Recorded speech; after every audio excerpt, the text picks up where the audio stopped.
ہر طرح کی تعریفات، تسبیحات، تحمیدات، کبریائی کی، عزت کی، جلال کی، پاکیزگی کی تمام تعریفات، کلمات اللہ رب العزت کی ذات کے لیے ہے۔ وہ اللہ جو ہمارا رب ہے، خالق ہے، شہنشاہ ہے، بادشاہ ہے، قیامت کے دن کا وہ بادشاہ ہے، شہنشاہ ہے۔ اور درود و سلام سید الانبیاء، امام الانبیاء، سرور کونین، احمد مجتبی، سید الاولین والآخرین، جناب محمد الرسول اللہ صلی اللہ علیہ وسلم کی ذات گرامی پر ہے۔ اللہ رب العزت نے جناب رسول اللہ صلی اللہ علیہ وسلم کو ہم انسانوں کی رشد و ہدایت کے لیے مبعوث فرمایا ہے۔ یقیناً وہ شخص بڑا ہی کامیاب ہے، کامران ہے، جس نے جناب رسول اللہ صلی اللہ علیہ وسلم کی سیرت کو اور آپ کی صورت کو اپنے لیے نمونہ بنایا۔ سامعین محترم، گزشتہ سے پیوستہ ہم یہ سنتے آ رہے ہیں رسول اللہ صلی اللہ علیہ وسلم کی سیرت طیبہ میں سے اس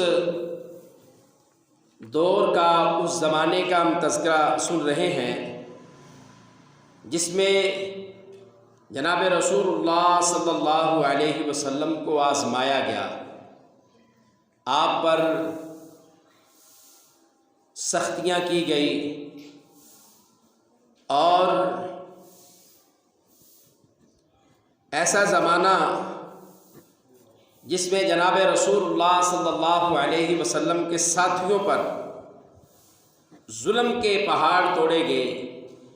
جرم صرف یہ تھا کہ انہوں نے آفتاب نبوت کے ستارے جناب محمد الرسول اللہ صلی اللہ علیہ وسلم کی دعوت پر آپ کے دین کو قبول کرتے ہوئے اپنے آباء و اجداد کے باطل اور کفریہ دین کو چھوڑ کر دین اسلام کا نعرہ لگایا۔ اس بنیاد پر رسول اللہ صلی اللہ علیہ وسلم کے صحابہ کو ستایا گیا، آپ پر آزمائشیں اور ظلم اور طرح طرح کے مصائب آپ پر ڈالے گئے، لیکن صحابہ وہ تھے جنہوں نے یہ سارے حالات اور ان معاملات کو برداشت کیا، اور اس کے باوجود بھی انہوں نے اللہ کے رسول صلی اللہ علیہ وسلم کا ساتھ نہیں چھوڑا۔ سامعین محترم، آج کے اس مختصر وقت میں قرآن کریم کی آیت کریمہ کی روشنی میں کہ فَإِنْ آمَنُوا بِمِثْلِ مَا آمَنْتُمْ بِهِ فَقَدِ اهْتَدَوْا، تم اس طرح ایمان لے آؤ جس طرح میرے نبی کے صحابہ ایمان لائے ہیں۔ فَقَدِ اهْتَدَوْا، اللہ رب العزت کہتے ہیں پھر تم کامیاب ہو جاؤ گے، ہدایت یافتہ بن جاؤ گے۔ اللہ اکبر۔ رسول اکرم صلی اللہ علیہ وسلم کی دعوت پر جن لوگوں نے اسلام کو قبول کیا اور آپ سے ملاقات کی، وہ صحابہ کے نام سے پہچانے جاتے ہیں۔ اور آج اس مختصر وقت میں ہم جس صحابی رسول کا تذکرہ کریں گے وہ ہیں جناب سیدنا حضرت ابو ذر غفاری رضی اللہ تعالی عنہ۔ کس انداز سے وہ مسلمان ہوئے اور کس انداز سے انہوں نے اسلام کو حاصل کیا ہے، اسلام کے لیے انہوں نے کون سا طریقہ اختیار کیا ہے، اور پھر کس انداز سے رسول اللہ صلی اللہ علیہ وسلم کے دین کو مان کر اللہ کے رسول صلی اللہ علیہ وسلم کی دعوت کو کس طرح اس وقت کے مشرکوں کے سامنے پیش کیا ہے۔ سامعین محترم، جناب سیدنا حضرت ابو ذر غفاری رضی اللہ تعالی عنہ وہ بیان کرتے ہیں، اور یہ حدیث صحیح مسلم میں 2514 نمبر ہے۔ ایک دن سیدنا حضرت عبداللہ بن صامت رضی اللہ تعالیٰ عنہ سے مخاطب ہو کر کہنے لگے، اے میرے بھتیجے، تمہیں اللہ اکبر، میں تجھے بتاتا ہوں کہ میں نے اسلام کو کس انداز سے قبول کیا ہے۔ کہتے ہیں کہ رسول اللہ صلی اللہ علیہ وسلم سے ملاقات کرنے سے پہلے، اسلام کو قبول کرنے سے پہلے ہی 3 سال میں نمازیں پڑھتا رہا۔ سیدنا حضرت ابو ذر غفاری رضی اللہ تعالیٰ عنہ حضرت عبداللہ بن صامت رضی اللہ تعالیٰ عنہ سے یہ بات کر رہے ہیں۔ عبداللہ بن صامت، جن سے انہوں نے کہا میرے بھتیجے، عبداللہ بن صامت کہنے لگے اے چچا جان، وہ آپ عبادت کس طرح کرتے رہے ہیں، اور جو آپ 3 برس رسول اللہ صلی اللہ علیہ وسلم کی ملاقات سے پہلے آپ نمازیں پڑھتے رہے ہیں، تو آپ اپنے چہرے کو کس طرف کیا کرتے تھے؟ تو سیدنا حضرت ابو ذر غفاری رضی اللہ تعالیٰ عنہ کہنے لگے، کہتے ہیں اتوجہ حیث یوجہنی ربی، کہتے ہیں جدھر بھی، جس سمت بھی میرا رب میرا رخ کر دیتا تھا، میں اس طرف ہی نماز ادا کر لیا کرتا تھا۔ پھر کہتے ہیں میں نماز عشاء اس وقت پڑھا کرتا تھا جب رات کا آخری پہر ہوتا تھا، پھر میں نماز عشاء ادا کیا کرتا۔ جب میں نماز عشاء ادا کر لیتا، میرا جسم، میرا دماغ ہلکا ہو جاتا، ایسے جیسے میرے اوپر سے کوئی بوجھ اتر گیا ہے۔ پھر ساری رات میں سکون سے پڑا رہتا اور میرا بوجھ ہلکا ہو جاتا۔ اور پھر کہتے ہیں جیسے ہی آفتاب، سورج کو آفتاب بھی کہتے ہیں، آفتاب چڑھ آتا، طلوع ہو جاتا، سورج نکل آتا، اس کے بعد بھی میں صبح کی نماز ادا کیا کرتا تھا رسول اللہ صلی اللہ علیہ وسلم سے ملاقات سے پہلے۔ پھر کہتے ہیں ایک دن میرا بھائی انیس، وہ مجھے کہنے لگا، وہ شاعر تھا، ادیب تھا، اور بڑا فلسفانہ اس کا مزاج تھا۔ ایک دن ان کا بھائی ان سے کہنے لگا میں مکہ جانا چاہتا ہوں۔ یہ بنو غفار قبیلے کے افراد ہیں، اسی نسبت سے جناب سیدنا حضرت ابو ذر کو غفاری کہا جاتا ہے۔ رسول اللہ صلی اللہ علیہ وسلم کے صحابہ ان کو ابو ذر غفاری کے نام سے پہچانا کرتے تھے۔ یہ کہتے ہیں میرا بھائی مکے میں گیا، وہاں یہ کچھ دن ٹھہرا، آنے میں اس نے دیر کر دی۔ جب کچھ وقت کے بعد یہ واپس آیا تو میں نے اس سے مخاطب ہو کر یہ بات کہی، چونکہ یہ مجھے پابند کر کے گیا تھا کہ پیچھے گھر مکان کا خیال کرنا، والدہ ہے ان کا خیال کرنا، تو میں مکہ جا رہا ہوں، جلدی آ جاؤں گا، لیکن جلدی آنے کی بجائے آپ کو کچھ ٹائم لگ گیا اور آپ کو مکے میں واپس آنے میں کچھ دیر ہو گئی۔ کہتے ہیں جیسے ہی میں واپس آیا، ابو ذر غفاری رضی اللہ تعالیٰ عنہ کہتے ہیں میرا بھائی واپس آیا تو میں نے اسے کہا اے انیس، اتنے دن تم نے لگا دیے ہیں، کیا ہوا اتنا وقت تم نے مکے میں لگا دیا؟ تو انیس نے اپنے بھائی ابو ذر غفاری سے کہا لقیت رجلا بمکہ علی دینک یزعم ان اللہ ارسلہ، کہتے ہیں کہ میرے بھائی نے مجھے جواب دیا کہ میں مکے میں ایک ایسے آدمی کو مل کر آیا ہوں جو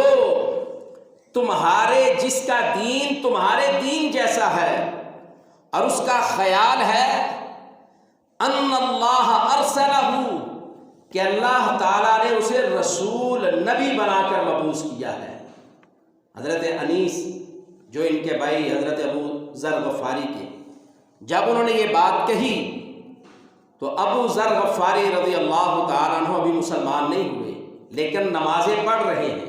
عشاء کی نماز بھی رات کے آخری پہر میں پڑھتے ہیں، فجر کی نماز سورج نکلنے کے بعد پڑھتے ہیں۔ اللہ اکبر۔ تو کہتے ہیں فوراً میں نے اپنے بھائی سے پوچھا، میں نے کہا ایسے شخص کے بارے میں لوگ کیا کہتے ہیں جس نے یہ دعویٰ کیا ہے کہ اللہ تعالیٰ نے مجھے رسول بنا کر بھیجا ہے؟ تو انیس نے کہا کہ ایسے شخص کے بارے میں لوگ یہ کہتے ہیں کہ یہ شاعر ہے، کاہن ہے اور جادوگر ہے۔ لوگ دوسرے لوگوں کو اس کے متعلق کہتے ہیں یہ شاعر ہے نعوذ باللہ، یہ کاہن ہے، یہ جادوگر ہے، جو بھی اس کے قریب آتا ہے وہ اس کا ہو جاتا ہے، لوگوں کو ڈرا کر اس سے دور کیا ہوا ہے۔ تو پھر انیس خود کہتے ہیں، چونکہ یہ ایک شاعر تھے، ادیب تھے، یہ خود کہتے ہیں میں نے اس کی کلام کو، اس کی باتوں کو پرکھا ہے، وہ کسی شاعر کی بات نہیں کرتا۔ میں نے اس کی باتوں کو پرکھا ہے، وہ کسی کاہن والی بات نہیں کرتا۔ اس کی باتیں کاہنوں جیسی باتیں نہیں ہیں۔ اس کی دعوت جو ہے، اس کا جو پروگرام ہے، جو وہ دعوت دیتا ہے، اس کی باتیں ساری کی ساری وہ نہ تو شاعروں جیسی ہے، نہ کاہنوں جیسی ہے، نہ جادوگروں والی ہے۔ ابو ذر غفاری کہتے ہیں میں نے جب یہ اپنے بھائی کی بات سنی تو میرا بھائی مجھے کہتا ہے کہ میں نے یہ پرکھا ہے اسے، اللہ کی قسم وہ سچا ہے، لوگ جھوٹ بولتے ہیں۔ ابو ذر کہتے ہیں میں نے جب یہ باتیں اپنے بھائی کی سنی تو اس سے کہا اب تم یہاں گھر میں رہو اور ماں کا خیال رکھو، گھر کا خیال رکھو، اب میں اس شخص سے ملنے جاتا ہوں۔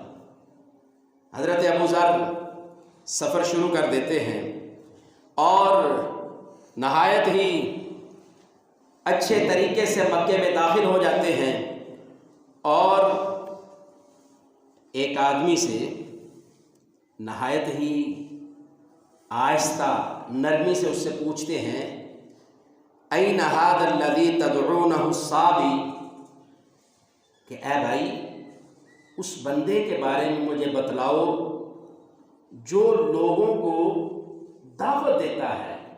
الصابی ہے وہ ان پڑھ، لیکن جسے تم صابی کہتے ہو کہ وہ ان پڑھ ہے لیکن لوگوں کو وہ دعوت دیتا ہے، وہ بندہ کہاں ہے؟ ابو ذر کہتے ہیں عبداللہ بن سامت کو یہ اپنا واقعہ سنا رہے ہیں اور صحیح مسلم میں یہ موجود ہے۔ ابو ذر کہتے ہیں جس کو میں نے بڑے آرام سے چھپ کر آہستہ سے یہ پوچھا نا، اس نے شور ڈال دیا۔ اس نے کہا ہوا بندہ رسول اللہ کے بارے میں پوچھ رہا ہے۔ وہ تو ظالم رسول اللہ نہیں کہتے تھے، اس نے شور کر دیا، اعلان کر دیا کہ یہ بندہ اس شخص کے بارے میں پوچھ رہا ہے۔ ابو ذر کہتے ہیں لوگوں کو جب پتہ چلا، لوگوں نے مجھے پکڑا اور خوب میری درگت بنائی، مجھے مارا، لٹا کر مارا، حتیٰ کہ میرا سارا چہرہ خون سے سرخ ہو گیا۔ اللہ اکبر! اور میں غش کھا کر زمین پر گر پڑا۔ مجھے انہوں نے مارا، پھر کھڑا کیا، پھر مارا، بہت مارا۔ میں غش کھا کر زمین پر گر پڑا اور جب میں اٹھا تو میرا چہرہ ایسے رنگین تھا جیسے کسی چیز کو بہت زیادہ رنگ کیا ہوا ہو۔ چہرہ میرا خون سے رنگین تھا، زخموں سے رنگین تھا۔ کہتے ہیں پھر مجھے جب میں کچھ بہتر ہوا، بے ہوش ہوا تھا، ہوش آیا، میں آب زمزم کے پاس گیا، چہرہ دھویا، اپنے آپ کو سنبھالا، پھر میں وہاں خاموشی سے پڑا رہا۔ میں 30 دن تک مکے میں آب زمزم ہی پیتا رہا۔ میرے پاس کھانے اور پینے کے لیے کوئی اور چیز نہیں تھی، اور اس کے باوجود میں مکے بیت اللہ کے ارد گرد ہی رہتا تھا اور اس طاق میں رہتا تھا کہ وہ بندہ جو خود کو اللہ کا رسول کہتا ہے صلی اللہ علیہ وسلم، میری اس سے ملاقات ہو جائے، وہ بندہ کیسا ہے، کب آئے گا اور کہاں ہے۔ کہتے ہیں میں 1 مہینے تک زمزم کے پاس ہی ٹھہرا اور بیت اللہ کے ارد گرد میں اپنی نماز پڑھ لیا کرتا، عبادت کر لیا کرتا۔ کہتے ہیں ایک دن میں نے دیکھا وہاں دو خواتین رات کے اندھیرے میں، پچھلے پہر میں دو خواتین بیت اللہ کا طواف کر رہی ہیں۔ میں نے ان سے کچھ سوال کیا۔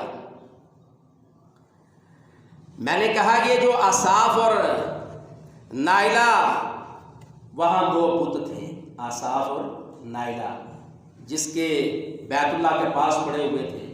جو بھی وہاں طواف کرتا، ظاہری بات ہے جہاں بیت اللہ کا طواف ہوتا وہاں ان بتوں کا بھی طواف ہوتا۔ تو کہتا ہے میں نے کہا ان عورتوں سے کہ ان دونوں کا آپس میں نکاح کروا دینا چاہیے، لیکن وہ خاموش رہی۔ پھر میں نے کوئی ان سے بات کہی تو انہوں نے آگے سے مجھے جواب دیا کہ تو بڑا بڑبڑا رہا ہے، بڑی باتیں کر رہا ہے، ہمارے مردوں میں سے کسی نے تمہاری ان باتوں کو سن لیا تو پھر دیکھے تمہارا حشر کیا کریں گے۔ کہتا ہے ابو ذر غفاری کہتے ہیں وہ دونوں خواتین نیچے کی طرف اتر گئیں، آگے سے وہ بڑبڑا رہی تھی، کچھ کہہ رہی تھی، تو دو شخص آئے، انہوں نے ان سے پوچھا خواتین سے کیا بات ہے؟ تو انہوں نے کہا وہاں ایک آدمی ہے جو غلاف کعبہ میں چھپا ہوا ہے اور آنے والوں کو تنگ کرتا ہے۔ ابو ذر غفاری کہتے ہیں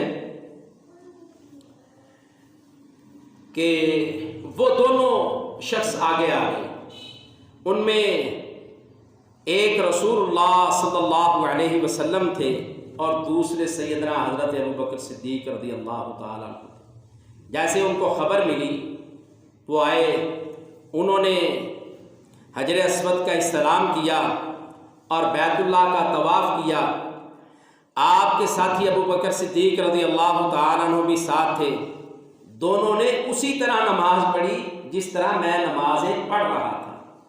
یہ ابو ذر غفاری رضی اللہ تعالیٰ عنہ کہتے ہیں نبی صلی اللہ علیہ وسلم سے ملاقات سے پہلے 3 سال پہلے میں نے نمازیں شروع کر دی۔ عشاء کی نماز میں رات کے آخری پہر میں پڑھتا تھا اور فجر کی نماز میں سورج نکلنے کے بعد پڑھا کرتا تھا۔ اللہ اکبر۔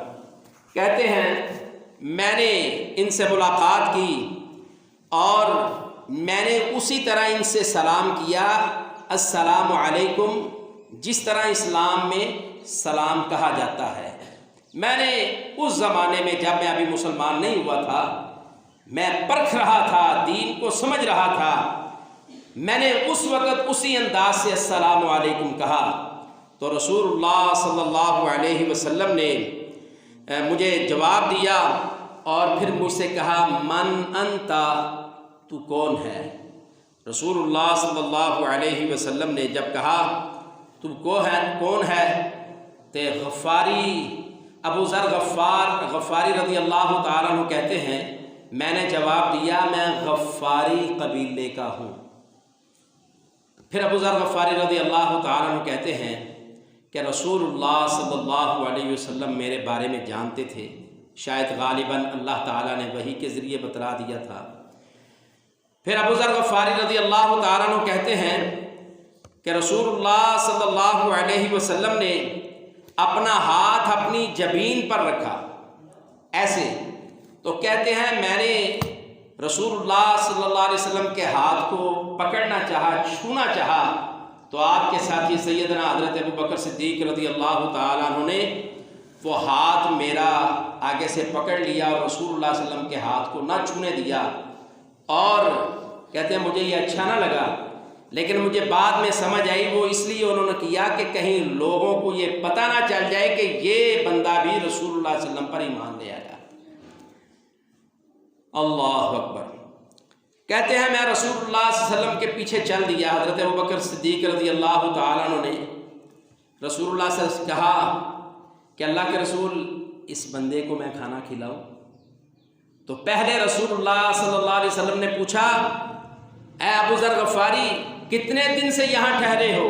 کہنے لگے اللہ کے رسول 30 دن سے میں یہاں ٹھہرا ہوں۔ کہا کھاتا پیتا کیا تھا؟ کہنے لگے اللہ کے رسول میں آب زمزم پی کر یہاں غلاف کعبہ میں یا اس کے سائے میں یا یہاں زمزم کے پاس ہی زندگی گزار رہا تھا، 30 دن سے میں یہاں ٹھہرا ہوا ہوں اور میں نے آب زمزم کو پیا ہے، اور جو میری کمزوری تھی، پیٹ کی جو خرابیاں تھیں، وہ اللہ تعالیٰ نے ساری ٹھیک کر دی ہیں۔ اس موقع پر رسول اللہ صلی اللہ علیہ وسلم نے فرمایا، کہا انہا مبارکتن انہا طعام طعمۃ، کہا اے ابو ذر یاد رکھو یہ مبارک ہے، یہ زمزم کا پانی یہ مبارک ہے اور یہ باقاعدہ کھانے کا کام کرتا ہے، جو یہ پیتا ہے اللہ تعالیٰ اس کی بھوک کو مٹا دیتا ہے۔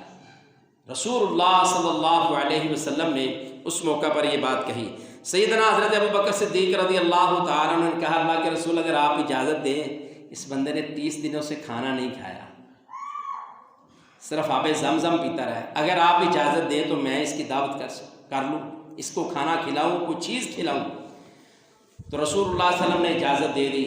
یہ سیدنا حضرت ابو بکر صدیق رضی اللہ تعالیٰ عنہ کے ساتھ ہی ان کے پیچھے ان کے گھر میں چلے گئے۔ کہتے ہیں کہ مجھے حضرت ابو بکر صدیق رضی اللہ تعالیٰ عنہ نے یہ بکے بر کے ہاتھ بر کر مجھے منقے دیے۔ میں نے کئی دنوں کے بعد، سفر کے دن علیحدہ تھے جو میں اپنے قبیلے سے سفر کر کے آیا تھا، اور 30 دن تو میں نے مکہ میں گزارے تھے، غلاف کعبہ کے ارد گرد اور آب زمزم کے پاس۔ مجھے یہاں لوگوں نے مارا تھا، زخمی تھا، تو یہاں میں آب زمزم ہی پیتا رہا اور اللہ تعالیٰ نے مجھے صحت یاب کر دیا۔ بڑے عرصے کے بعد، بڑے دنوں کے بعد مجھے یہ کوئی کھانے کے لیے چیز ملی، وہ منقع تھے، کہتے وہ میں نے کھائے، مجھے بڑے اچھے لگے، میرے پاس بچ بھی گئے اور بعد میں بھی میں کھاتا رہا۔ تو میں نے کہا اللہ کے رسول میں اسلام کا اعلان کرنا چاہتا ہوں۔ تو پھر رسول اللہ صلی اللہ علیہ وسلم نے کہا، اے میرے صحابی، اپنے ساتھی ابو ذر غفاری سے کہا انہو قد وجہت لی ارض ذات نخل لا اراہا الا یثرب، کہا ابو ذر اللہ تعالیٰ نے میرے سامنے ہجرت گاہ پیش کی ہے، اور مجھے جو ایسی سرزمین ہے جہاں کھجوروں کے باغ ہے، نخلستان ہے، وہ علاقہ میرے خیال میں صرف یثرب کا، مدینے کا علاقہ ہے، اور مجھے وہ بڑا پسند آیا ہے۔ کہا جب ہم یہاں سے ہجرت کر کے مدینے میں آ جائیں گے، آپ نے تب وہاں آنا ہے اور اپنے اسلام کا اظہار کرنا ہے۔ اب میں تمہاری ذمہ داری یہ لگاتا ہوں کہ تم واپس جاؤ اپنے قبیلے میں اور اپنے قبیلے کے لوگوں کو وہ دعوت دو جو مجھ سے تم نے سیکھا ہے، اسلام کی دعوت ان کو دو۔ تو سیدنا حضرت ابو ذر غفاری رضی اللہ تعالیٰ عنہ مسلمان ہو چکے تھے، رسول اللہ صلی اللہ علیہ وسلم کی معیت حاصل ہو چکی تھی، تو کہنے لگے اللہ کے رسول اب یہ کیسے ہو سکتا ہے کہ میں ان لوگوں کو دعوت نہ دوں، میں تو اب ان کو دعوت دوں گا۔ سیدنا حضرت ابو ذر غفاری رضی اللہ تعالیٰ عنہ جیسے ہی رسول اللہ صلی اللہ علیہ وسلم سے جدا ہوئے تو سیدھا بیت اللہ میں آ گئے۔ وہاں مشرکین مکہ اپنے جٹوں میں، گروہوں میں بیٹھے ہوئے تھے قبیلوں کی شکل میں، تو وہاں آتے ہی انہوں نے ایک بات کہی، انہوں نے کہا کہ میں گواہی دیتا ہوں کہ اللہ ایک ہے اور اس کے رسول جناب محمد رسول اللہ صلی اللہ علیہ وسلم ہیں۔ سیدنا حضرت ابو ذر غفاری رضی اللہ تعالیٰ عنہ کہتے ہیں وہ مشرک وہاں سے اٹھے، مشرکین مکہ بڑے بڑے سردار تھے، انہوں نے مجھے پکڑا، نہ آؤ دیکھا نہ تاؤ دیکھا، اور جیسے کیسے تھا انہوں نے مجھے مارنا شروع کر دیا۔ میرے پاس سیدنا حضرت عباس رضی اللہ تعالیٰ عنہ تھے۔ حضرت عباس رضی اللہ تعالیٰ عنہ نے دیکھا، عبداللہ بن عباس نے، کہ یہاں کسی کو مارا جا رہا ہے،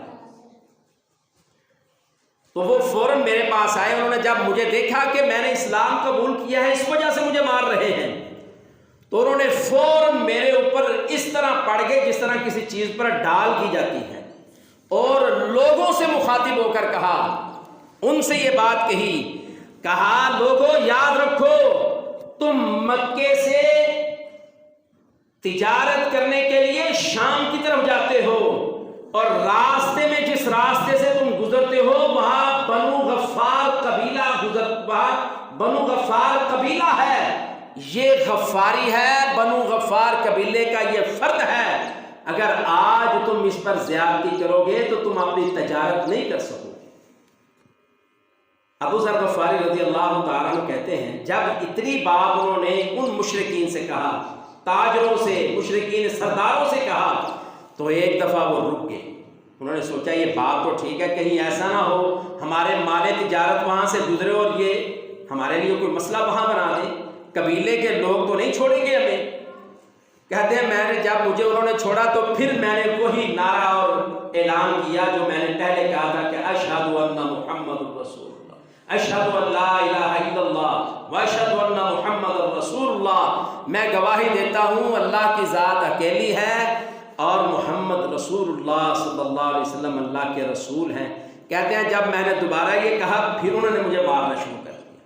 پھر سیدنا حضرت عبداللہ بن عباس رضی اللہ تعالیٰ عنہ نے پھر مجھے چھڑایا، ان سے یہی بات کہی کہ تمہاری عقل کام نہیں کر رہی، تم اس بندے کو مار رہے ہو، تمہارے تجارت کے قافلے یہ روک لیں گے، تمہارے نقصان ہوگا، تمہارا قافلہ تجارت کا معاشی طور پر اور اقتصادی طور پر اور غلے کے لحاظ سے کھانے پینے کی چیزیں تمہاری رک جائیں گی، یہاں قحط آ جائے گا، مصیبت میں پڑ جاؤ گے، کیا مصیبت تم اپنے سر لے رہے ہو۔ سیدنا حضرت ابو ذر غفاری رضی اللہ تعالیٰ عنہ کہتے ہیں انہوں نے پھر مجھے چھوڑا، پھر میں واپس اپنے قبیلے میں چلا گیا اور میں نے وہاں جا کر لوگوں کو دعوت دی۔ آدھا قبیلہ میری دعوت پر مسلمان ہو گیا اور آدھے قبیلے نے کہا جب اللہ کے رسول صلی اللہ علیہ وسلم ہجرت کر کے مدینے میں آ جائیں گے نا تو ہم وہاں جا کر مسلمان ہو جائیں گے۔ کہتے ہیں رسول اللہ صلی اللہ علیہ وسلم ہجرت کر کے مدینے میں آ گئے، پھر جو میرے قبیلے کے کچھ لوگ رہ گئے تھے، سردار جو رہ گئے تھے جنہوں نے اسلام قبول نہیں کیا تھا، پھر وہ آپ علیہ الصلوۃ والسلام سے جا کر مدینے میں ملے اور